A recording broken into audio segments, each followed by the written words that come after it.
je suis très heureux d'être là. Je regrette de ne pas avoir été là durant la journée. Malheureusement, quand j'ai eu l'annonce de la date, j'avais pas mal d'engagement durant la journée. Mais voilà, j'espère que la prochaine fois, je serai plus présent. Et donc, je suis ici pour vous parler effectivement d'un sujet qui me tient particulièrement à cœur. Pas seulement parce que c'est un sujet passionnant, de comprendre aujourd'hui les mécanismes cérébraux en principe qui nous font percevoir des émotions, qui nous font réagir à ces émotions en termes de comportement. Alors c'est passionnant en soi, mais ce qui est passionnant aujourd'hui, c'est les portes que ça ouvre dans la compréhension des productions symptomatiques de nombreuses pathologies psychiatriques. Alors moi, je m'intéresse en particulier aux troubles bipolaires, mais l'intérêt de la présentation, c'est d'essayer de voir effectivement si à partir de ça, on ne peut pas dégager des lignes directrices qui nous permettraient de mieux comprendre le dénominateur commun à différentes pathologies psychiatriques. Et je pense à la dépression, aux troubles bipolaires, éventuellement aux psychoses, ou les troubles anxieux, voire même les assuétudes, l'alcool notamment. Alors ceci rapidement pour vous dire que je ne pense pas avoir de conflit d'intérêts qui puisse biaiser ma présentation d'aujourd'hui. La plupart des recherches qui sont entreprises aujourd'hui en ce qui me concerne sont soutenues par, certes, une firme pharmaceutique dans le cadre de la dépression résistante, mais aussi et surtout par des fondations qui n'ont pas, dont les subsides n'ont pas de conflit d'intérêt. Alors je me présente quand même en 2 minutes, puisque je ne crois pas qu'on se connaisse. Moi je suis psychiatre, je suis diplômé de l'Université libre de Bruxelles en 1996. J'ai fait une grande partie de ma carrière en psychiatrie dans un hôpital universitaire ici à Bruxelles, qui est l'hôpital Erasme, où j'ai effectivement dirigé une unité de soins qui était l'unité des troubles de l'humeur. J'ai présenté une thèse de docteur en sciences médicales, donc un PhD dans la génétique justement des troubles de l'humeur. Je crois que c'était en 2001 ou 2002. Et depuis 2008, j'ai décidé de changer de vie et de quitter l'hôpital universitaire et de créer, avec un collègue pédopsychiatre, notre propre centre de consultation multidisciplinaire qui s'appelle Psy Pluriel, qui est situé pas très loin d'ici, à vol d'oiseau, et qui est un centre vraiment multidisciplinaire dans lequel il y a des psychologues, des psychothérapeutes, des psychiatres d'horizons très différents. Certains sont d'orientation psychanalytique, systémique, TCC. Il y a des psychiatres, des psychiatres. En tout, ça représente une 60aine de personnes, donc avec une grosse activité. Alors, il m'était essentiel de continuer mon activité clinique parce que je suis principalement un clinicien. Donc, la plupart de mon temps, professionnellement, je le passe à voir des patients. Mais un des objectifs et un des rêves qui finalement se réalisent aussi, c'est que cette clinique privée, libérale, continue à avoir une activité de recherche clinique, notamment dans les troubles bipolaires, dans la dépression résistante, avec des publications scientifiques dont on est relativement fier, puisqu'on n'a pas les moyens d'un hôpital universitaire, d'une université ou d'une clinique à part entière. Ceci étant dit, donc mon sujet de prédilection, c'est bien entendu les troubles bipolaires, donc je suis peut-être l'étranger ici parmi vous, puisque moi je ne suis pas du tout un expert dans les assuétudes, dans les problèmes d'alcool. C'est peut-être l'intérêt justement de cette présentation, de créer des ponts et des liens transdiagnostiques. Alors ce que je voudrais aborder avec vous dans la prochaine demi-heure ou un peu plus, c'est bien entendu le lien entre les émotions, la genèse des émotions, le ressenti des émotions et les comportements qui vont y être associés, dont certains d'entre eux peuvent être littéralement symptomatiques. On verra comment une grande partie des symptômes que l'on retrouve dans des affections psychiatriques telles que la dépression, les troubles bipolaires et l'anxiété par exemple, mais aussi dans les problèmes d'alcool, ont comme point de départ un dysfonctionnement au niveau de la production des émotions. Et donc on va voyager un petit peu dans le cerveau à travers le substrat neurologique qui permet aujourd'hui de comprendre ces mécanismes. Alors c'est important en tant que soignant, mais c'est aussi important en tant que patient de pouvoir se faire une représentation, voire même imager, de comment ça fonctionne au niveau des émotions, parce que ça va permettre aux patients de finalement mieux gérer ces processus. Et certaines des diapositives que je vais vous montrer, en particulier du cerveau, sont des diapositives que nous utilisons en psychoéducation avec nos patients. Et finalement, si ces diapositives sont devenues ce qu'elles sont, c'est bien entendu en fonction de la littérature, de ce qu'on lit, mais c'est surtout aussi en fonction de tous ces témoignages que les patients nous ont apportés, qui nous ont permis finalement de créer ce modèle. Enfin, on ne l'a pas créé, on s'en est emparé finalement. En tout cas, de pouvoir en parler. Et donc, je vais vous parler, bien sûr, de l'exemple des troubles bipolaires. Je suppose que tout le monde ici sait ce que c'est les troubles bipolaires, donc la maniaco-dépression. Enfin, j'aurai une petite dia pour ceux qui ne connaissent pas ça, qui décrit un peu ce trouble. Et donc, je vais vous parler d'un sujet qui est fondamental aujourd'hui dans l'explication de nombreux symptômes en psychiatrie, pas que dans les troubles bipolaires, qui est la dysharmonie cortico-limbique. Cette difficulté que certaines personnes ont de faire se dialoguer de manière harmonieuse le côté émotionnel, qui vient principalement du système limbique, on verra ça dans un instant, et le côté plus pragmatique, raisonnable, qui nous vient plus de nos zones corticales. Et donc, ça va nous amener à comprendre le cœur de certaines affections psychiatriques, qui est l'instabilité et l'hyperréactivité émotionnelle, avec cette difficulté dans le couple cortico-limbique.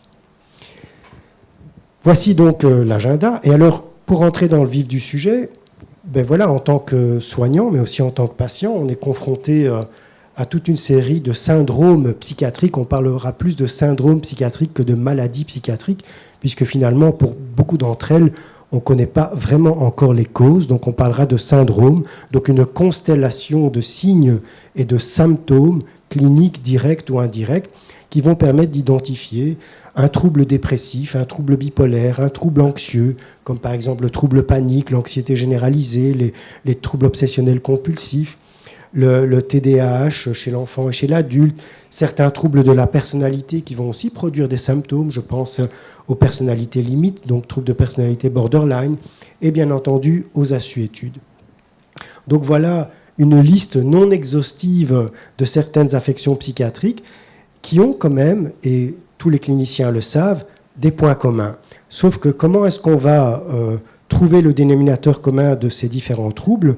Eh bien, à partir peut-être de la phénoménologie de ces troubles, dont on pense qu'ils sont extrêmement différents, ce qui me pose généralement problème en clinique, parce que très souvent, un patient bipolaire est aussi anxieux, a aussi un problème d'alcool, a aussi des TOC, a aussi des symptômes de type ADHD, et en plus se tape une personnalité borderline.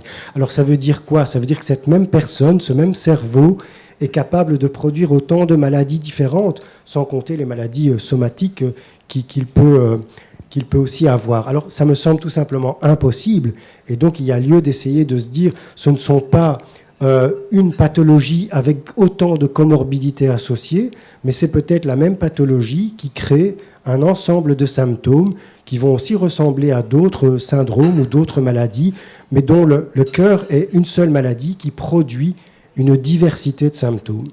Et je crois que au jour d'aujourd'hui, avec finalement l'apport des neurosciences, de l'imagerie cérébrale, j'oriente ici ma présentation sur le côté neurologique, biologique, physiologique de ces troubles. Bien entendu, il y a aussi tout le côté existentiel. Je dirais, derrière tous ces troubles se cache une personne, bien entendu, et j'y reviendrai dans un instant. Mais si sur le plan neurologique, je dis bien neurologique et pas psychiatrique, on essaye de trouver le dénominateur commun de toutes ces affections, eh bien, ça va nous mener, tous les chemins mènent à Rome, ça va nous mener dans notre cerveau, bien entendu, et pas n'importe où dans le cerveau, mais en particulier dans ces zones du cerveau qui seront les quartiers généraux des émotions et de la raison. Et on va voir un petit peu comment est-ce qu'on peut expliquer cela, en particulier l'expliquer à des patients. Parce que bon, les soignants, on est peut-être plus outillés pour comprendre ces phénomènes. Les patients, c'est vraiment très difficile. Alors avant d'aller un peu plus loin dans ces aspects neurophysiologiques, qu'est-ce que c'est qu'une émotion? Qu'est-ce que c'est qu'un affect? Qu'est-ce que c'est un sentiment? Alors il y a certainement des dizaines de possibilités d'ailleurs de définir les émotions. On va organiser durant l'année, à l'occasion des 10 ans de Psy Pluriel, le centre où je travaille, toute une série de séminaires sur la thématique des émotions et des affects. Et ce qu'on a commencé par faire, c'est un micro-trottoir où on a interviewé des enfants, des adolescents, des adultes, des soignants, sur qu'est-ce que c'est que des émotions. Et c'est quand même intéressant de voir que c'est un concept qui semble être très connu, mais très difficile à définir. Alors, une émotion, c'est une réaction affective brève. Brève, c'est important, puisque ça va atteindre un paroxysme assez rapidement, et c'est censé disparaître assez rapidement aussi, que notre organisme va produire. Alors, c'est important de dire que c'est l'organisme qui produit. Bien entendu, l'émotion va dépendre du contexte, des personnes qui sont en face de moi, de ce que je suis en train de vivre, mais c'est quand même mon organisme, et entendez mon cerveau, qui va me permettre de produire cette émotion. En d'autres termes, si je suis dans le coma, j'aurais bien que aujourd'hui le coma, on se demande s'il n'y a pas aussi des tas de choses qui sont vécues par des patients en coma, mais il faut quand même que mon cerveau soit activable, que je puisse mobiliser des zones de mon cerveau, donc de mon organisme, pour produire cette émotion. Et cette émotion qui vient en réponse à des événements, le plus souvent externes. Donc il se passe quelque chose autour de moi, je vois quelque chose qui peut me rendre colérique, triste, joyeux, mais ça peut aussi venir de l'intérieur. Je peux très bien avoir une pensée négative sur moi-même, sur ce que j'ai fait aujourd'hui ou hier, et ça peut générer une émotion de peur, de tristesse, voire de colère que je vais ressentir de manière très forte. Donc ça peut venir de l'intérieur. Ces émotions sont communes à l'ensemble du règne animal, donc nos amis les animaux sont capables de ressentir des émotions et de les exprimer. Alors peut-être pas de la même manière, dans les mêmes modes que nous, mais ils en sont tout à fait capables. Ils ont une intelligence émotionnelle. Chaque émotion va être accompagnée d'une expression comportementale. En d'autres termes, si je suis joyeux, vous allez le voir.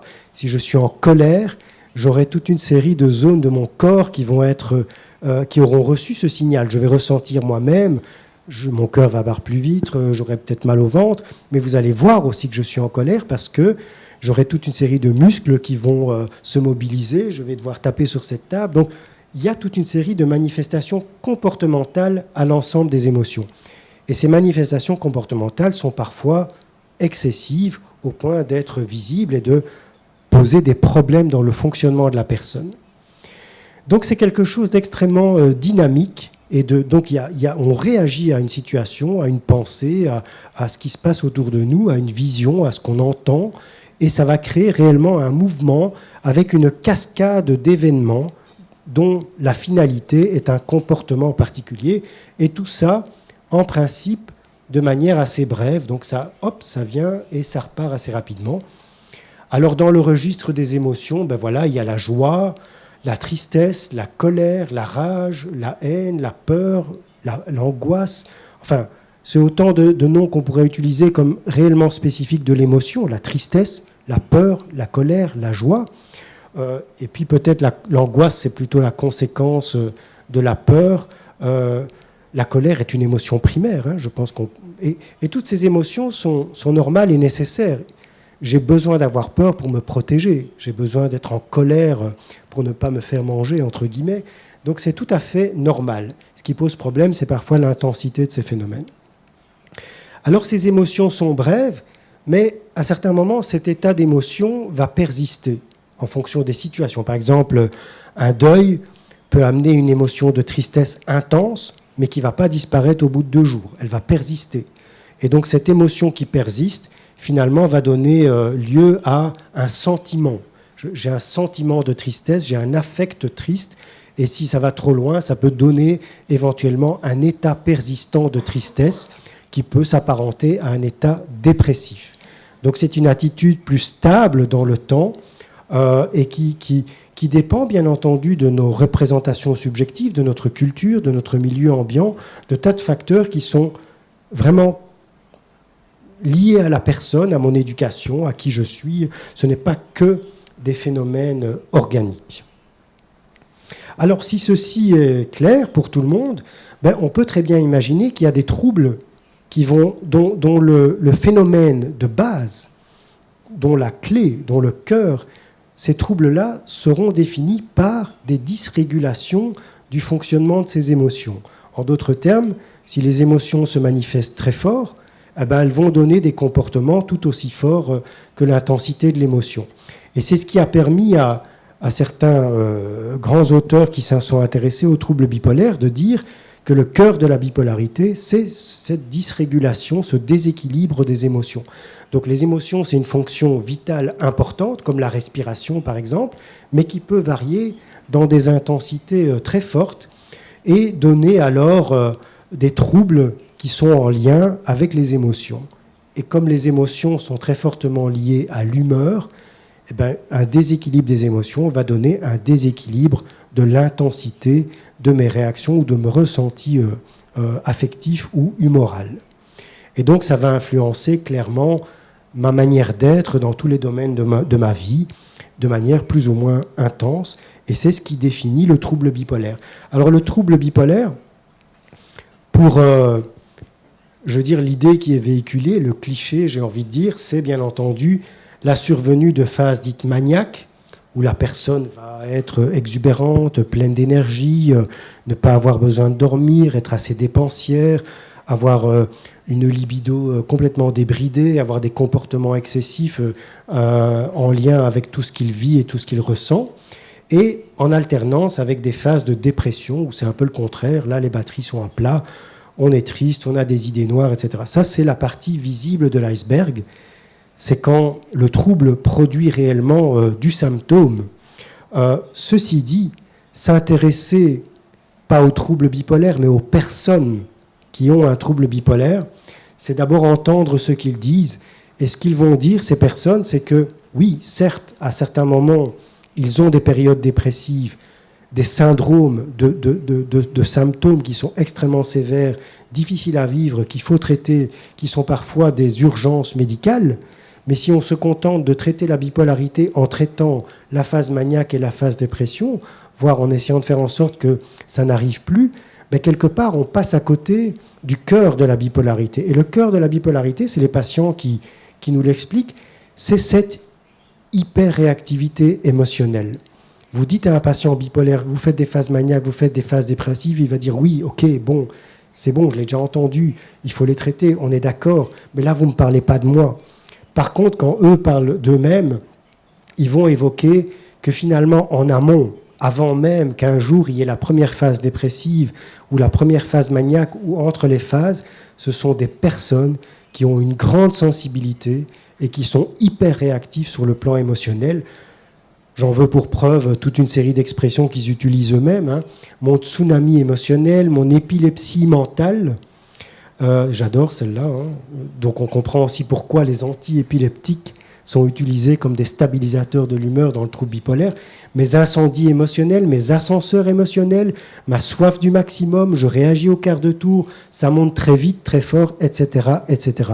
Et tout ça, bien entendu, même quand ils sont normaux, façon de parler, en dehors de leur phase maniaque et de leur phase dépressive. Et quelque part, c'est ça les prémices d'une phase maniaque, c'est ça les prémices d'une phase dépressive. Une phase dépressive, c'est quand il y a un allumage excessif, intense de la tristesse, une émotion en particulier. C'est pas que c'est éteint, c'est allumé, mais dans le registre de la tristesse, et ça peut engendrer de la dépression. Et donc finalement, ce qu'ils nous disent, parce que nous, en tant que médecins, psychiatres, ben voilà, on leur parle de maladies, de dépression majeure, de diagnostic de troubles bipolaires, on leur parle de cerveau, de médicaments, etc., etc. Mais au cœur de tout ça, il y a leur hypersensibilité, leur hyper-émotivité, le fait que ce sont des personnes qui réagissent très très fort sur le plan émotionnel.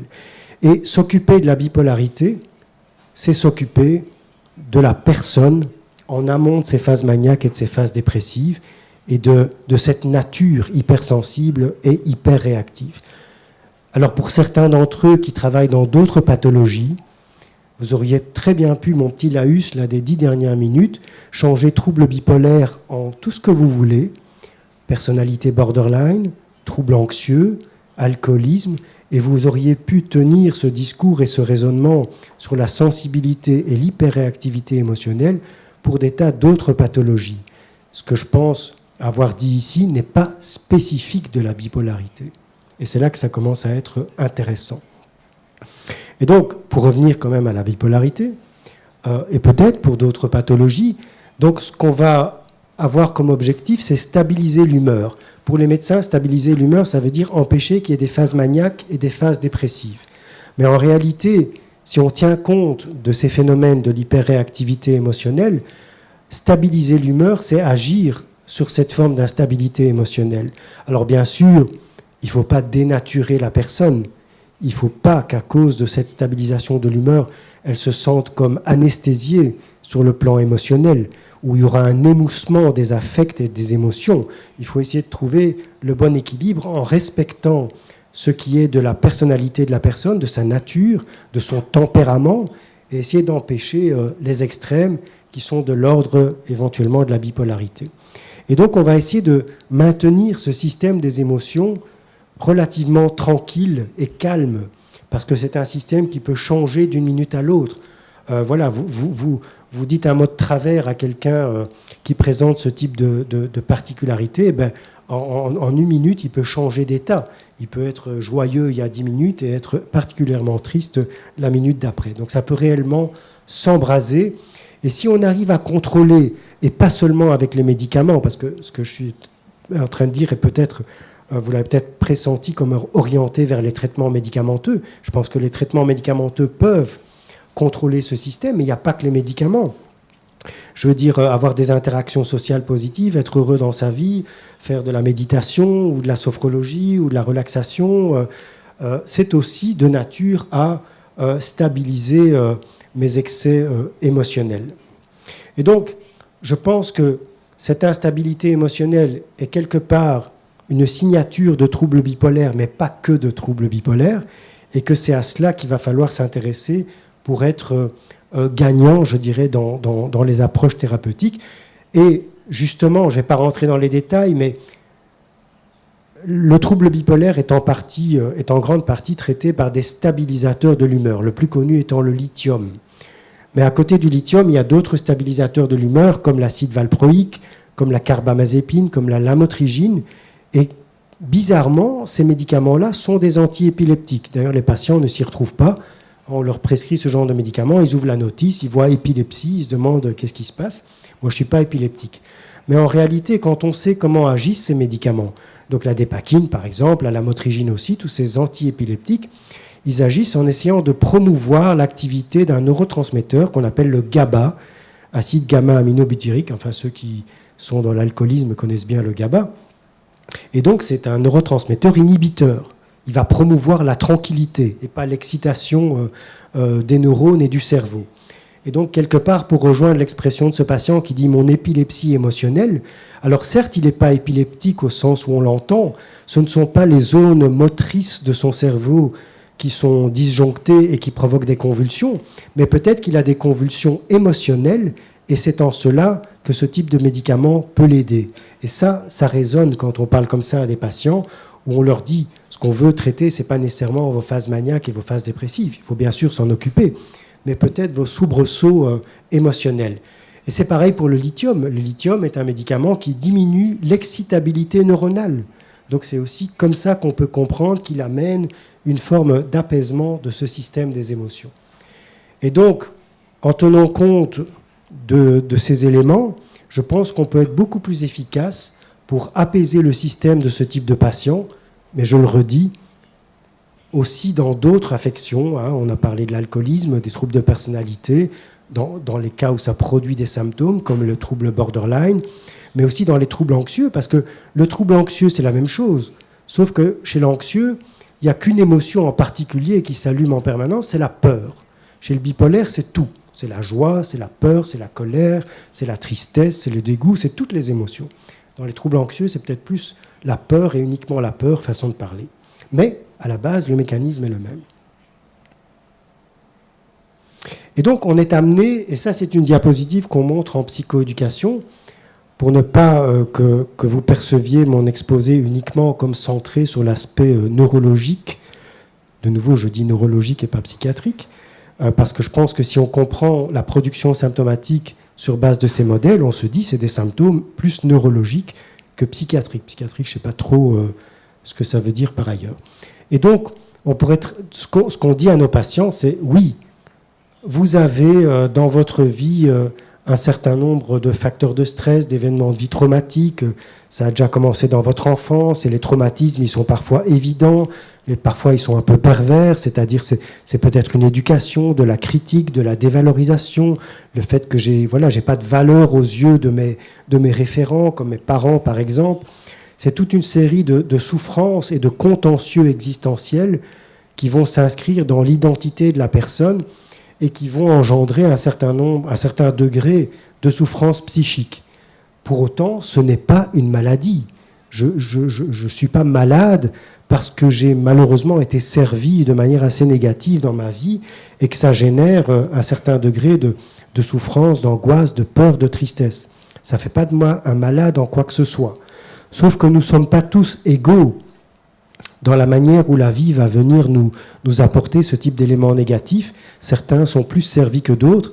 Et pour tout clinicien, je pense que peu importe la pathologie avec laquelle on travaille en psychiatrie, on sait que beaucoup de patients, la grande majorité des patients, auront quand même une trajectoire de vie très difficile. Mais de nouveau, ça ne fait pas d'eux des malades. Alors ça devient, entre guillemets, un trouble ou une maladie à partir du moment où cette dimension de la personne, son existence, va rencontrer une certaine vulnérabilité physiologique. Et c'est cette vulnérabilité-là qui va produire les symptômes. Et de quoi parle-t-on? En tout cas, dans la dépression, dans l'anxiété, dans les troubles bipolaires, dans l'impulsivité, on revient quand même très très souvent à cette notion de base que le substrat physiologique, neurologique, sur lequel le symptôme va se produire, indépendamment des aspects psychologiques, existentiels, personnels, c'est quand même quelque part dans le cerveau que ça se passe, et en particulier dans ces zones qui sont les quartiers généraux des émotions et qui entraînent une forme d'instabilité ou de fragilité émotionnelle. Et c'est très souvent cela qui va expliquer les productions symptomatiques, et c'est là-dessus que les médicaments vont agir, à l'exemple de l'acide valproïque ou du lithium dont je viens de parler, mais aussi les antidépresseurs, les anxiolytiques et les neuroleptiques aussi, en agissant sur ces circuits neuronaux impliqués dans notamment les émotions et les affects. Mais donc, un trouble psychiatrique, c'est vraiment la rencontre de ces deux dimensions, la personne, son existence, sa vie, et bien entendu ce contexte neurologique particulier. Alors, pour revenir au trouble bipolaire, mais vous allez voir que là aussi on peut généraliser, et pour dire combien finalement cette hyperréactivité émotionnelle est le cœur du phénomène, parce que ici on parlera des prodromes des troubles bipolaires, donc ce qui va être éventuellement remarqué chez l'enfant, chez l'adolescent ou chez le jeune adulte, avant même qu'il ait eu ses premières manifestations dépressives ou maniaques d'un trouble bipolaire, donc avant même un diagnostic. Et ça peut apparaître de manière très précoce. Et on voit par exemple que les prodromes sont présents a posteriori, c'est ce qu'on remarque, chez une grande majorité des patients, et que très souvent, le plus souvent, ces prodromes, c'est de l'irritabilité, c'est des colères, c'est de l'instabilité et des sautes d'humeur chez près de 90% des patients. Alors que des choses qui sont plus spécifiques, entre guillemets, de la bipolarité, on ne les voit pas apparaître de manière prodromale, elles apparaîtront bien plus tard. Et donc, voilà, ça ne veut pas dire que tous les petits bébés qui piquent des colères parce qu'ils n'ont pas leur iPhone 10 sont des bipolaires. Mais quand on questionne des parents de personnes bipolaires, très souvent, et j'insiste, c'est certainement vrai dans d'autres pathologies, ils nous disent, voilà, c'était un enfant hypersensible, hyper colérique, qui exprimait très très fort ses émotions. Et donc, ça préexiste aux premières phases maniaques ou aux premières phases dépressives. Alors bien entendu, et heureusement, les neurosciences, en particulier ces 20 à 30 dernières années, se sont de plus en plus intéressées aux émotions, parce qu'avant, on s'intéressait surtout à la dimension cognitive, au raisonnement, au cortex, façon de parler. Et c'est vrai qu'au jour d'aujourd'hui, mais enfin ça fait déjà pas mal de temps, grâce à l'imagerie cérébrale notamment fonctionnelle, on s'intéresse de plus en plus à ces zones du cerveau qui vont permettre de comprendre ces dysfonctionnements émotionnels. Et vous pensez bien que des patients comme des patients bipolaires ou des alcooliques ou des anxieux. C'est des véritables laboratoires pour pouvoir étudier les émotions. Hein, la richesse émotionnelle pour la recherche, en tout cas fondamentale, la richesse émotionnelle d'une personne bipolaire, c'est beaucoup plus que nos richesses émotionnelles à nous, personnes entre guillemets normales. Et donc, ce que nous apportent ces recherches, finalement, c'est effectivement que chacun d'entre nous va fonctionner de manière un peu différente et qu'il y aura chez chacun d'entre nous une relation entre notre stabilité neuronale, et pas n'importe quel neurone, mais en particulier les neurones du système limbique, ceux qui sont le quartier général de la genèse des émotions. Donc, une relation entre cette stabilité de mes neurones, et quand je dis stabilité de mes neurones, c'est vraiment leur activité électrique. Hein. Donc, l'électroencéphalogramme peut enregistrer mon activité électrique, et l'activité électrique peut être plus ou moins stable, et en fonction de cette plus ou moins stabilité, ben, ça peut générer une forme de bruit de fond émotionnel plus ou moins intense. Et on sait aujourd'hui que ce sont principalement les structures du système limbique, j'y reviens dans un instant, qui sont impliquées dans ces phénomènes. Et ça, c'est une diapositive que l'on montre en psychoéducation, dans des groupes de psychoéducation de personnes bipolaires. Voilà, je ne vais pas trop insister, mais on leur explique effectivement que dans notre cerveau, il y a deux grandes parties, en tout cas 3 grandes parties qui nous intéressent. La première étant le cortex cérébral, qui est hyper développé dans l'espèce humaine. Hein. Chez les animaux, vous verriez un cortex cérébral qui aurait la moitié du volume que celui d'un être humain, avec des zones en particulier hyper développées, le cortex moteur, qui permet notamment la finesse des mouvements, mais aussi le cortex préfrontal, qui contient des milliards de neurones qui sont là parce que je suis éduqué, parce que j'ai appris, parce que je suis capable de raisonner, parce que je sais vivre en société. C'est mon côté mathématique, mon côté pragmatique. À côté de cette zone du cerveau, en dessous en tout cas, et j'aime bien l'idée du niveau, entre guillemets, il y a le haut et le bas. Au centre du cerveau, il y a les structures de ce qu'on appelle le système limbique, le cerveau reptilien, le cerveau de l'instinct, et qui est lui, les animaux, par contre, sont tout aussi bien dotés que nous de ces structures du système limbique, avec notamment des noyaux qu'on appelle l'amygdale, le thalamus, l'hypothalamus, etc. Et ce qu'on voit, c'est que ce système limbique, il est en connexion avec le tronc cérébral. Le tronc cérébral, c'est cette 3e partie très intéressante qui permet la connexion entre le cerveau et le corps. En d'autres termes, si je vois quelque chose qui peut me rendre triste ou me mettre en colère ou me faire peur, ou si j'entends quelque chose, ou si je vis quelque chose, même de l'intérieur, qui va générer une émotion, la première chose qui va se mobiliser, c'est des zones de mon système limbique. Donc les neurones, là, vont s'activer. Et nous ne sommes pas tous égaux dans la manière où ça va s'activer. Hein, mon matériel génétique peut faire en sorte que mes neurones sont programmés à hyper réagir dans certaines situations. Et le premier signal qui va être envoyé, c'est un signal au corps. Donc avant même de savoir pourquoi j'ai peur ou pourquoi je suis en colère, mon corps va me dire quelque chose. Mon cœur va battre un peu plus vite, je vais avoir mal au ventre, j'ai toute une série de muscles qui vont se mettre en mouvement. Et donc le corps est le premier informé. Mais dans un second temps, ces zones du système limbique qui vont s'activer vont me faire ressentir la colère, par exemple ici, mais je pourrais prendre la même chose pour la peur, pour la joie, pour la tristesse, et vont dialoguer avec d'autres zones du cerveau. Et notamment, mon système limbique va envoyer des signaux à mon cortex préfrontal, et donc cette émotion que je ressens, que mon corps ressent, mon cortex frontal va venir me dire « Ok, tu ressens une émotion, c'est normal d'être en colère », et là, je m'exprime comme on s'exprime auprès de nos patients. Calme tes nerfs, tu es ici dans un contexte particulier, il n'y a pas lieu d'agresser la personne, d'être agressif ou verbalement ou physiquement. Et donc, je vais finalement, grâce à ce retour, grâce à ce dialogue entre les deux dimensions, entre le bas et le haut, je vais opter pour une attitude communément admise et équilibrée. Sauf que ce dialogue peut dysfonctionner pour de multiples raisons. Prenons un exemple, le syndrome frontal.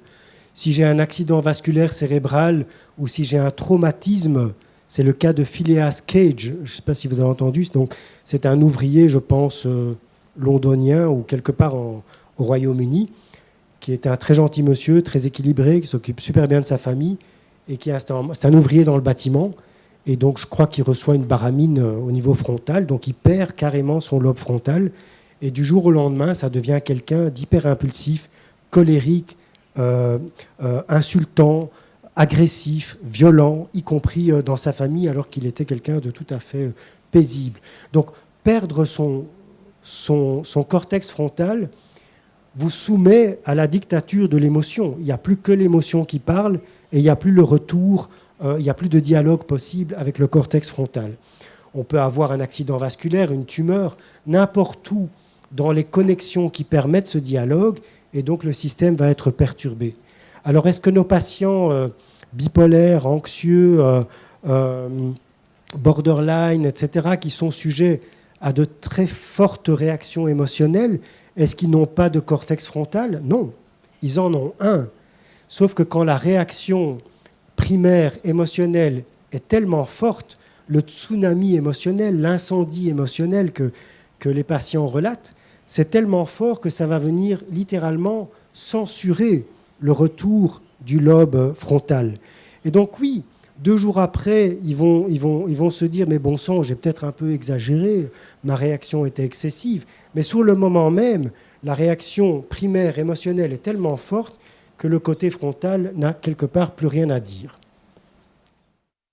Et je voudrais ici, aussi pour faire le lien avec d'autres pathologies, et pour vous dire comment on a compris tous ces phénomènes, vous donner l'exemple d'une étude qui est très intéressante, qui a été réalisée chez des enfants de personnes bipolaires, chez des enfants de personnes qui ont d'autres troubles psychiatriques que les troubles bipolaires, dont l'alcoolisme, et chez des enfants de sujets normaux.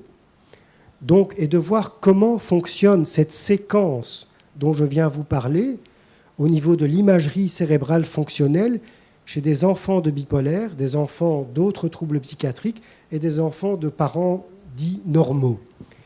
Et ces paradigmes expérimentaux sont aujourd'hui, voilà, c'est extrêmement séduisant et ça permet d'aller vraiment au fond des mécanismes.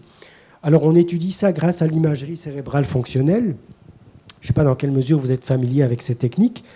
Donc si on me met dans une machine à IRM fonctionnelle, on ne va pas seulement faire une photographie de mon cerveau, on ne va pas faire un instantané de mon cerveau, mais on va voir en fonction des tâches qu'on va me demander de réaliser, quelles sont les zones de mon cerveau qui vont se mobiliser et dans quelle séquence. Par exemple, si dans la machine à IRM, on me montre des situations de colère, de tristesse, voire de dégoût, eh bien la machine va littéralement filmer l'activation de mes zones du cerveau qui sont censées être mobilisées dans ces situations. Et clairement, mettre une personne bipolaire dans l'IRM fonctionnel et me mettre moi, par exemple, dans l'IRM fonctionnel, et nous solliciter par des stimulations émotionnelles, nous n'allons pas réagir de la même manière. On verra dans l'IRM du patient bipolaire que les réactions sont très très fortes.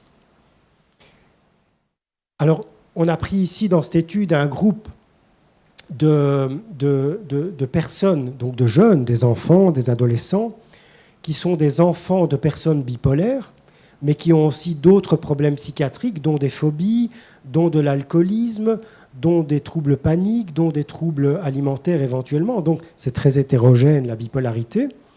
Et on a pris des enfants de parents qui ne sont pas bipolaires, mais qui ont des troubles psychiatriques quand même, dont notamment des problèmes d'abus de substances, d'alcool notamment, des troubles dépressifs. Et on les a comparés dans la machine qui stimule les émotions, les uns par rapport aux autres.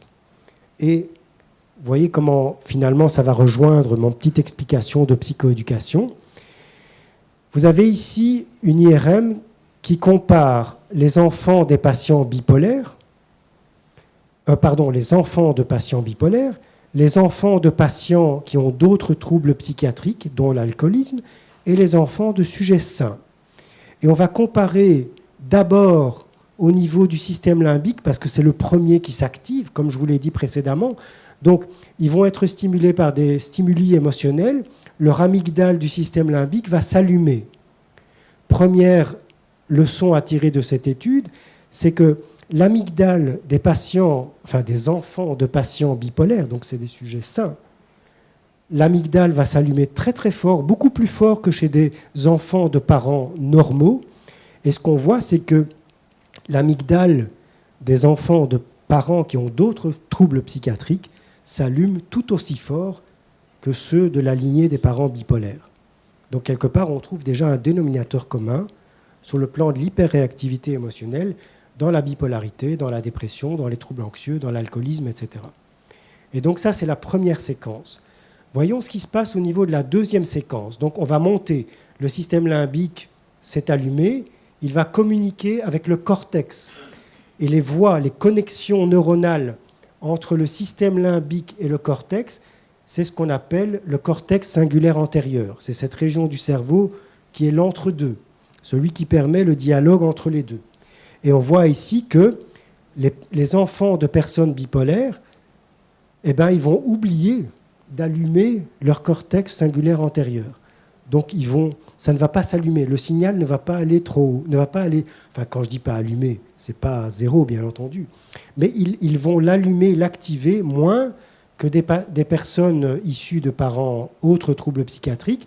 Et on voit que chez des enfants de parents sains, là, il y a une activation très forte de cette jonction entre l'en bas et l'en haut. Donc, comme si effectivement, dans les troubles psychiatriques, il y avait une difficulté de faire monter le signal, le message. Et puis enfin, voyons ce qui se passe en haut, dans le cortex frontal. Et là, on voit effectivement que ça peut varier très très fort en fonction du type de stimulation. Je ne dépasse pas trop, mais j'arrive. Oh non, j'ai pour moins qu'une demi-heure. Et donc, qu'est-ce qui se passe en haut? On voit que donc, les patients qui ont peut-être d'autres troubles psychiatriques que les troubles bipolaires vont activer leur zone corticale aussi bien que les personnes normales. Donc leur capacité de raisonner reste encore... J'insiste, on est ici chez des sujets normaux, hein, des enfants de...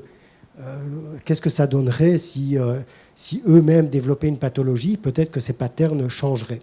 Par contre, on voit que les personnes bipolaires vont activer leur zone corticale en fonction du type de stimulation qu'ils vont recevoir. Donc si c'est une stimulation joyeuse, ils font très peu activer leur lobe, leur cortex. Si c'est plutôt triste, ils vont hyper l'activer. Ça veut dire que quand une personne bipolaire est confrontée par exemple à de la tristesse, là, il y aura une communication avec le haut, et cette communication avec le haut va même générer des excès. Il va se mettre dans un mode hyper pensé. Il va commencer à essayer de tout devoir contrôler, à avoir des inquiétudes, à devoir tout analyser, à essayer de trouver des réponses à tout. Il va même développer des obsessions, comme s'il y avait du coup une hyperactivité corticale en réponse à trop d'émotions.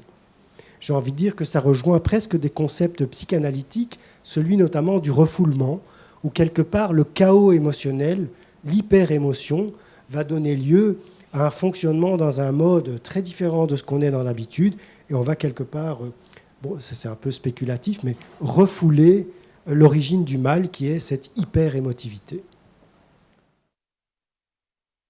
Donc voilà, j'espère que j'ai été clair dans la présentation de ce type d'études qui montre vraiment de manière précise les séquences à travers lesquelles ça se passe et la manière dont ces séquences peuvent être perturbées dans certains troubles psychiatriques.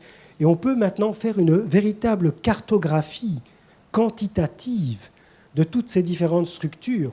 Vous avez ici le système limbique avec l'amygdale, l'hippocampe, la zone tampon entre les deux, donc toutes ces connexions neuronales du cortex singulaire antérieur, et les zones d'en haut, le cortex frontal, où on retient quand même différentes zones du cortex frontal qui vont être mobilisées en fonction des situations. Et on peut voir effectivement dans cette pathologie, de manière schématique, c'est le bas qui est... C'est les neurones d'en bas, ceux des émotions, qui crient, qui hurlent leurs émotions, et ceux d'en haut qui finalement se tiennent en partie silencieux, sauf dans certains cas où au contraire ça peut les hyperactiver.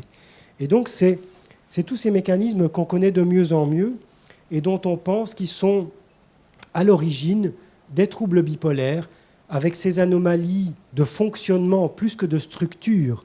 On n'a jamais montré, de structure quand même, puisqu'on a montré que l'amygdale des personnes bipolaires est plus gros que l'amygdale d'une personne normale. Mais on a montré ça aussi dans des familles colériques, des familles de colériques, pas du tout bipolaires, mais on a montré qu'ils ont des amygdales du système limbique hypertrophiées. Donc il y a quand même des anomalies structurelles, mais c'est surtout des anomalies de fonctionnement, de la circuiterie, de la manière dont les messages sont envoyés dans l'un ou l'autre pôle. Et on parlera de functional connectivity ou disconnectivity qui serait sous-tendu par des anomalies développementales, comme si le cerveau de ces personnes ne s'est pas développé dans un contexte favorable au point de créer ce genre de particularité. Alors, quand je dis développemental, ça peut être avant la naissance, donc il peut y avoir eu des altérations dans le développement du système nerveux central, par exemple durant la grossesse, parce que c'était une grossesse alcoolique, par exemple, ou une grossesse avec des médicaments psychotropes qui vont impacter sur le développement du système nerveux central.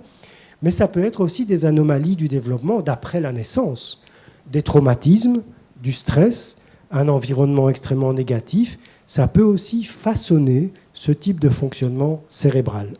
Donc c'est toute la part de l'inné ou de l'acquis. Et j'ai envie d'aller assez loin ce soir en vous disant que je suis persuadé, en tout cas que dans les troubles bipolaires, avec des patients bipolaires dont on dit « vous êtes bipolaire, mais vous êtes aussi anxieux, alcoolique, toxicomane, borderline, qu'est-ce que j'ai oublié, TOC, et j'en passe et des meilleurs, ADHD », à ces patients bipolaires dont on dit « vous êtes tout ça à la fois », je pense non, vous êtes cette personne hyper réactive sur le plan émotionnel, un peu dissociée, on ne va pas dire ça comme ça, mais dans la communication corticolimbique et qui génère cet ensemble de symptômes extrêmement hétérogènes et très diversifiés. Et je pense qu'on pourrait finalement faire un copier-coller de ces concepts à d'autres troubles psychiatriques, et notamment voilà, tous ceux que j'ai cités précédemment, comme si effectivement je ne savais pas comment construire cette diapositive. Bien entendu, les symptômes, ce n'est pas qu'une affaire de neurones, c'est aussi une question d'environnement, de personnalité, de culture aussi. L'expression symptomatique est différente d'une culture à l'autre, mais comme si effectivement tous ces syndromes ont un point commun, celui que je viens d'expliquer, et que ça, c'est le substrat qui va générer et expliquer les symptômes. Et je voudrais remercier Christophe de m'avoir partagé, quand j'ai proposé le titre de la présentation, rien que le titre, eh bien, il m'a envoyé 3 minutes après, parce qu'il est très émotif, cette citation que je vous laisse lire, elle est magnifique, qui a été écrite il y a plus de 30 ans, c'est ça ? Par quelqu'un que moi je ne connais pas, mais tu pourrais peut-être le présenter. Il est toujours en vie. Édouard Kantzian est toujours en vie, c'est le directeur de l'école médicale psychiatrique de Harvard. Il a posé le premier, en 1985, l'hypothèse de l'automédication affective de l'addict, c'est-à-dire tout ce dont vous venez de parler, Daniel, ressenti par l'addict qui va essayer de trouver une solution par un choix intelligent d'un cocktail de substances pour essayer de trouver une médiation à cette circuiterie complètement défaillante. Il a eu cette intuition, il a passé sa vie à la confirmer. Je suis un disciple, évidemment, parce que tout mon boulot autour des addictions est fondé là-dessus. Moi, je bois du petit lait, là. Voilà, et donc, finalement, vous remplacez bipolaire par addiction dans ma présentation, et ça donne une présentation cohérente. Vous remplacez bipolaire par impulsivité, par colérique, par borderline, par anxiété, et ça peut donner du sens. Et donc voilà, on est dans l'alcoolisme, et le clinicien qui parle, parce qu'il a entendu ses patients, il va parler des émotions et du fait que l'alcoolisme, effectivement, la substance, est quelque chose qui va venir essayer de tempérer le côté émotif, puisque le côté cortical, entre guillemets, ne sait pas trop bien le faire, ou en tout cas ne reçoit pas suffisamment de signaux pour pouvoir réagir de manière adéquate. Et donc je pense Et c'était ça un peu l'objet de ma présentation, sur l'aspect transdiagnostique.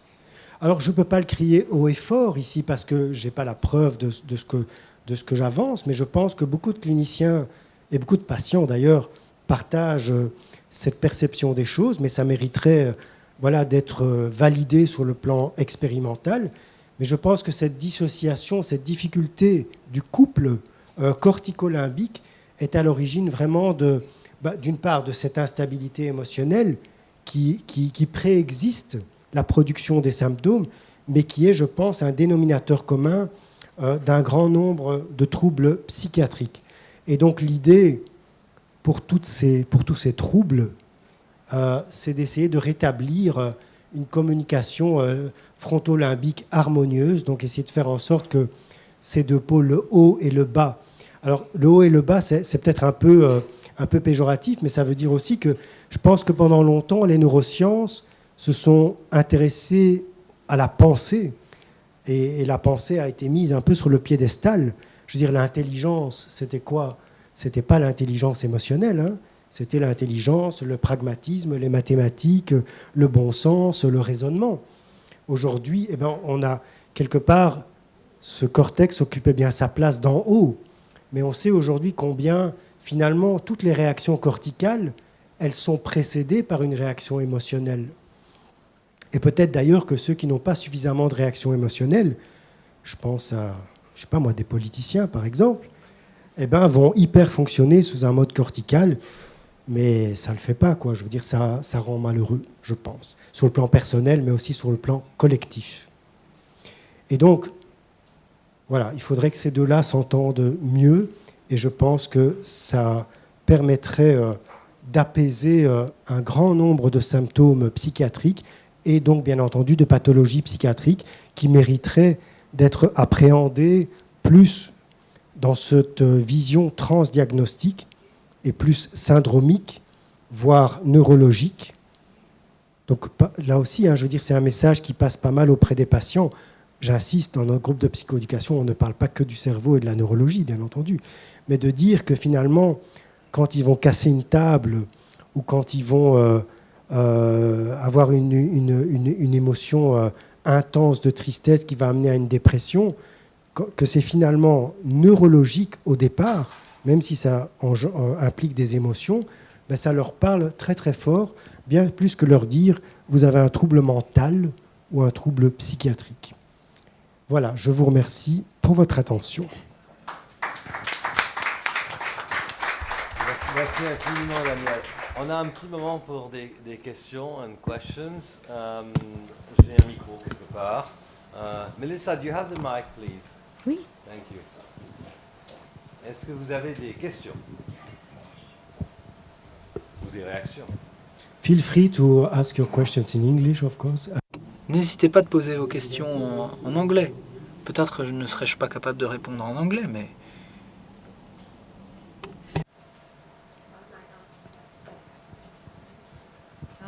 Would you agree that somebody with a personal...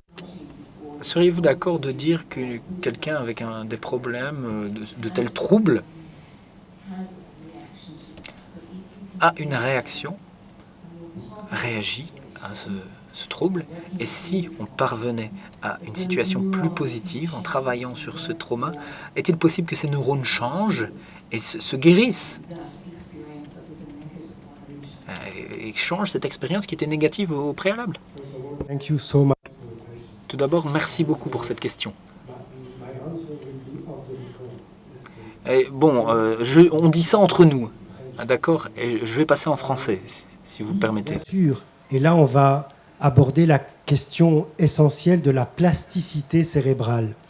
Car effectivement, tous ces troubles, tous ces symptômes, le stress, le traumatisme, peut quelque part, entre guillemets, abîmer mon cerveau, abîmer ces fonctionnements, amener ces dysrégulations fonctionnelles, pas structurelles, mais fonctionnelles.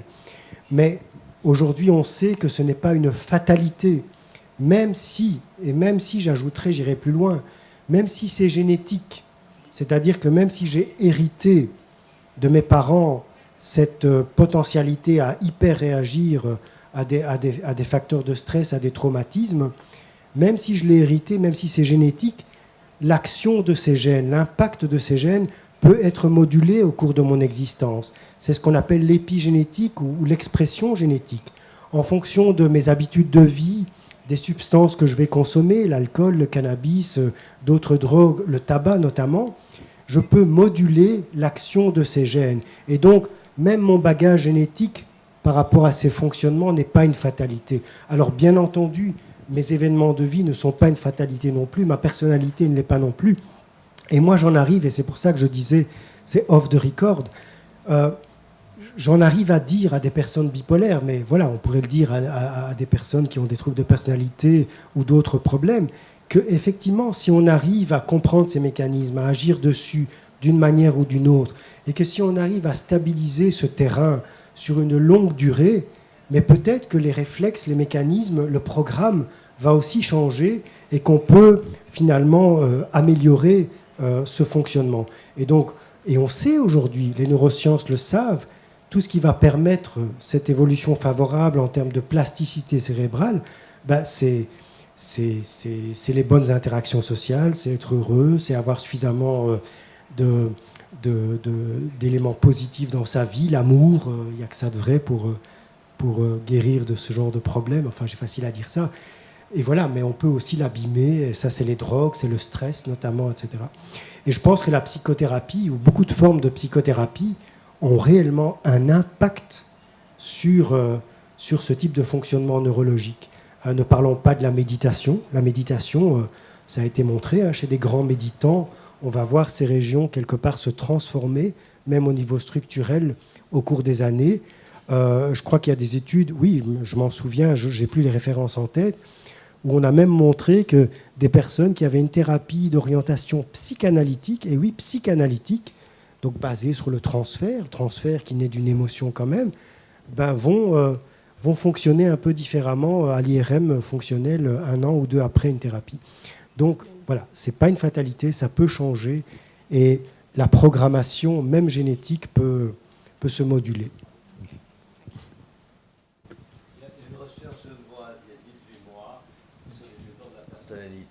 Est associé à la DBT, qui a montré une modification épigénétique des gènes impliqués dans les désordres de la personnalité. C'est sorti il y a 2 ans. Ouais.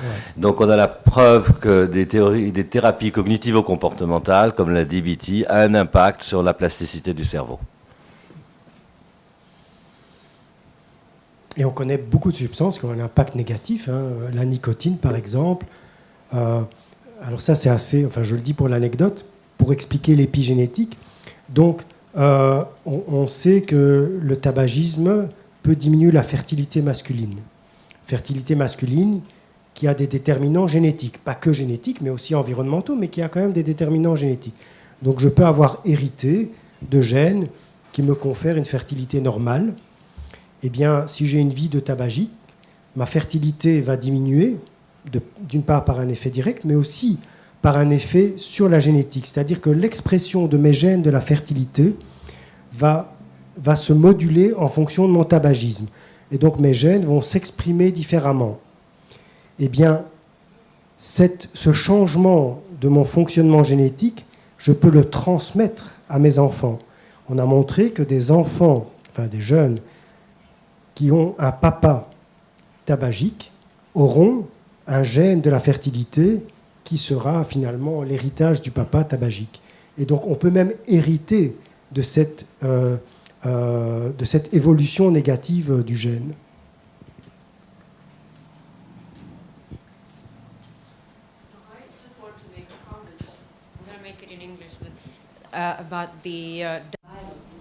Un commentaire sur le dialogue entre l'amygdale et le cortex préfrontal est lié à certains troubles, des troubles comportementaux de manière générale.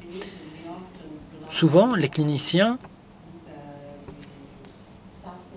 nous dépendons de substances qui traitent les troubles de l'humeur, des stabilisants, de troubles de l'humeur, et ça, c'est la clé, en fait. En effet, dans une certaine mesure, au niveau clinique, nous constatons que les stabilisants d'humeur sont efficaces. s'agissant des modifications comportementales. Je me demandais ce que vous en pensiez à cet égard. Comment. Merci pour ce commentaire. C'est vrai, je n'ai pas parlé des troubles de l'alimentation parce que je n'en vois pas souvent, donc je ne peux pas en parler.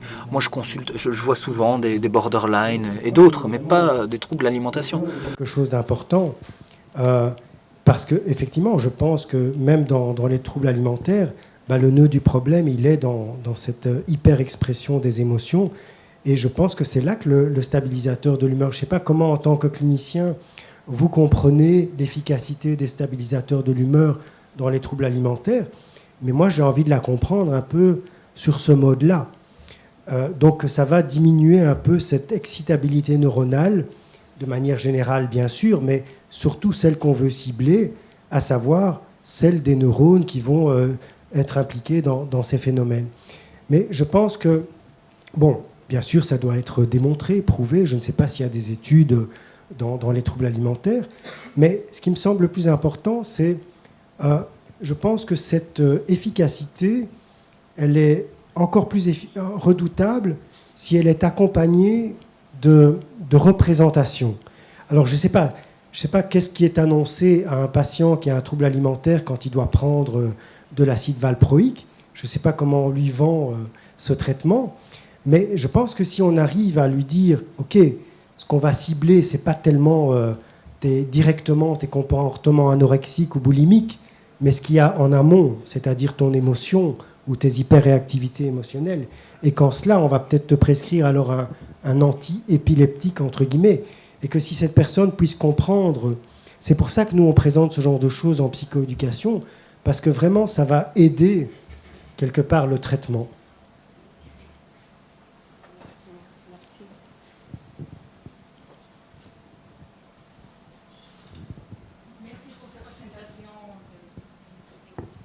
Merci pour la présentation avec cette lecture un peu plus transversale de toute une série de syndromes psychiatriques qui sont basés certainement sur les problèmes de coordination entre les émotions et la lecture au niveau cortical et qui pourraient en partie expliquer toute une série de pathologies ou de problèmes qui peuvent être présentés comme une comorbidité ou même dans des lectures différentes.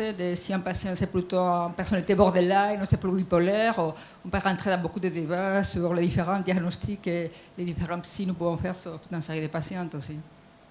Oui, effectivement, je pense que l'enjeu, il est là. Peut-être qu'on se trompe, peut-être que l'avenir va nous donner tort, mais je pense que cette vision transdiagnostique me paraît très utile. Oui. Après, ça ne veut pas dire que les syndromes n'existent pas, parce que j'ai beau avoir ce type de fonctionnement, cette hyperréactivité émotionnelle, alors pourquoi dans certains cas ça va me donner un look bipolaire, dans d'autres cas ça va me donner un look alcoolique, dans d'autres cas des symptômes anxieux?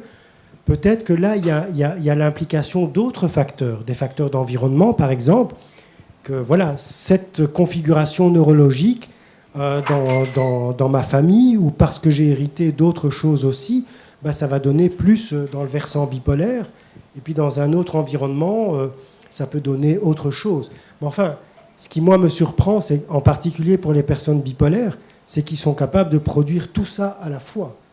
Donc... Et l'approche transdiagnostique, ça c'est peut-être aussi off the record, moi, m'a permis vraiment d'évoluer dans ma manière de communiquer avec les patients. Alors c'est vrai qu'auparavant, j'étais dans une approche purement diagnostique, une logique diagnostique. Voilà, vous avez tel et tel symptôme, ça correspond à un trouble bipolaire, parce que voilà, c'est comme ça, c'est dans le DSM, et donc vous avez un trouble bipolaire qu'on va devoir traiter avec du lithium, etc.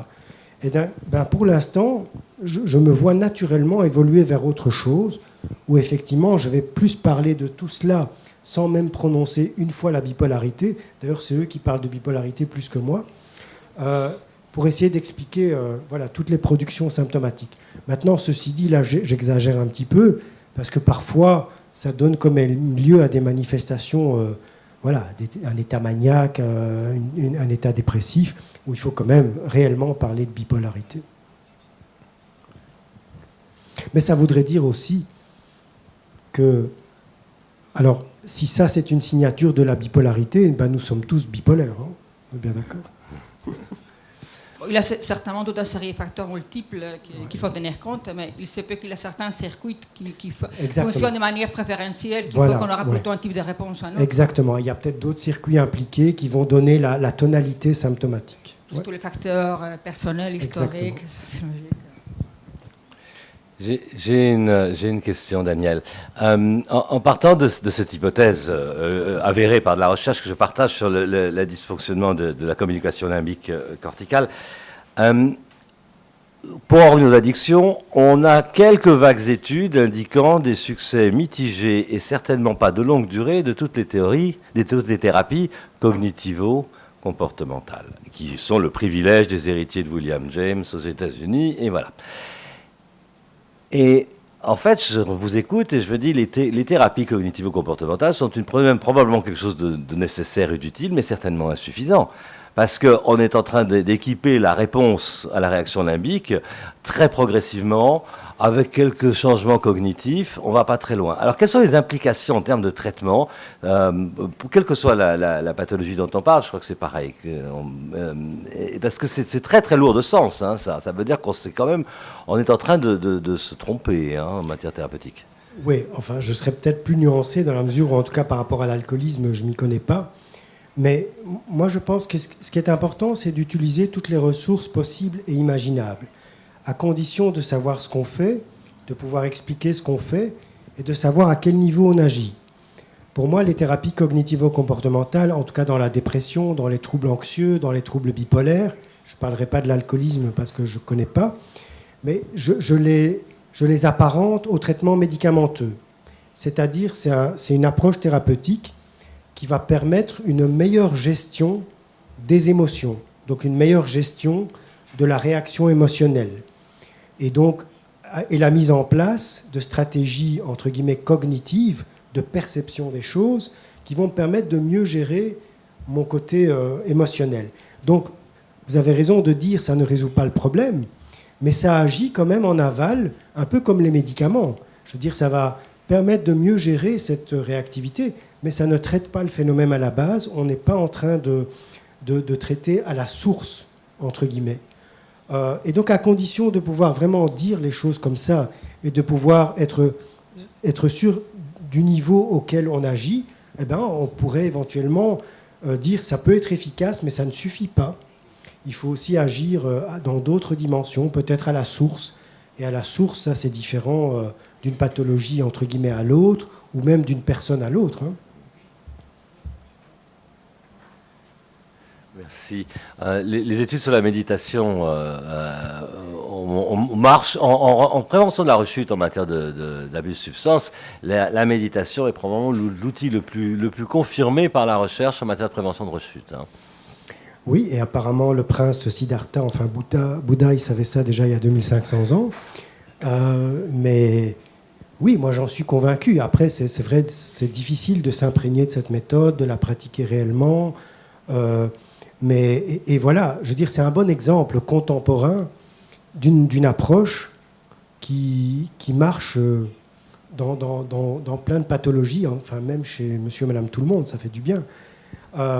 Et donc, qu'est-ce qui fait que cette approche, finalement, elle fonctionne dans la dépression, dans les troubles bipolaires, dans les troubles anxieux, dans le burn-out, dans les dépendances, c'est qu'elle doit agir quelque part sur un nœud qui est un dénominateur commun de tous ces syndromes, entre guillemets, psychiatriques. Une dernière question.